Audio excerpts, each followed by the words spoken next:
চট্টগ্রামে আইনজীবী সাইফুল ইসলাম আলিফ হত্যার তীব্র প্রতিবাদ জানিয়েছেন ভারতে পালিয়ে যাওয়া আওয়ামী লীগ সভাপতি শেখ হাসিনা। পাশাপাশি তিনি অবিলম্বে বাংলাদেশ সম্মিলিত সনাতনী জাগরণ জোটের মুখপাত্র ও পুণ্ডরিক ধামের অধ্যক্ষ চিন্ময় কৃষ্ণ দাস ব্রহ্মচারীর মুক্তির দাবি জানিয়েছেন।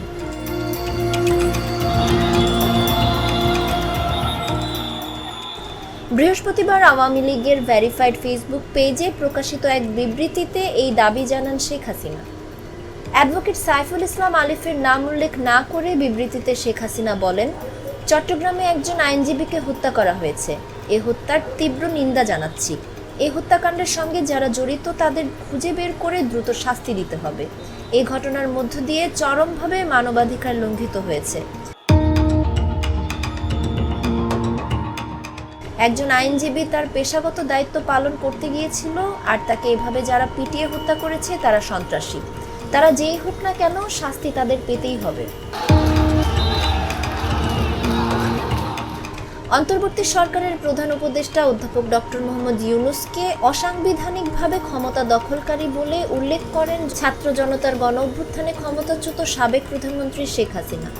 বিবৃতিতে তিনি বলেন, ইউনূস সরকার যদি এই সন্ত্রাসীদের শাস্তি দিতে ব্যর্থ হয় তাহলে মানবাধিকার লঙ্ঘনের দায়ে তাকেও শাস্তির মুখোমুখি হতে হবে। দেশবাসীর কাছে আমি আহ্বান জানাচ্ছি, এ ধরনের সন্ত্রাস ও জঙ্গিবাদের বিরুদ্ধে সবাই ঐক্যবদ্ধভাবে রুখে দাঁড়ান। সাধারণ মানুষের জানমালের নিরাপত্তা নিশ্চিত করা জরুরি।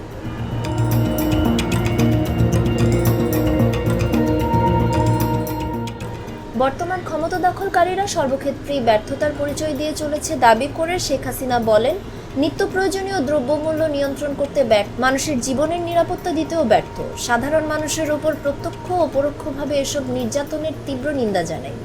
চিন্ময় কৃষ্ণ দাসের নাম উল্লেখ না করে শেখ হাসিনা বলেন, সনাতন ধর্মাবলম্বী সম্প্রদায়ের একজন শীর্ষ নেতাকে অন্যায়ভাবে গ্রেফতার করা হয়েছে। অবিলম্বে তাকে মুক্তি দিতে হবে।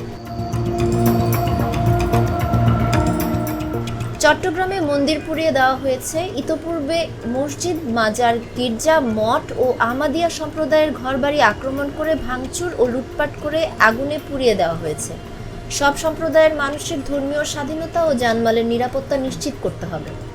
আওয়ামী লীগের অগণিত নেতাকর্মী, ছাত্র জনতা ও আইনশৃঙ্খলা বাহিনীর সদস্যদের হত্যা করার পরে চলছে হামলা, মামলা ও গ্রেফতারের মাধ্যমে হয়রানি। আমি এসব নৈরাজ্যবাদী ক্রিয়াকলাপের তীব্র নিন্দা ও প্রতিবাদ জানাচ্ছি বলে বিবৃতিতে জানান শেখ হাসিনা।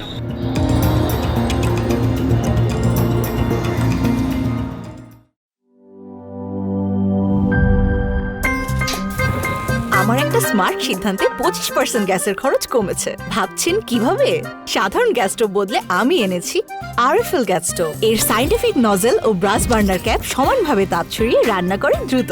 তাই গ্যাসও বাঁচায় 25%, টাকাও বাঁচে 25%। আরএফএল গ্যাস স্টোভ, নিরাপদ ও গ্যাস সাশ্রয়ী।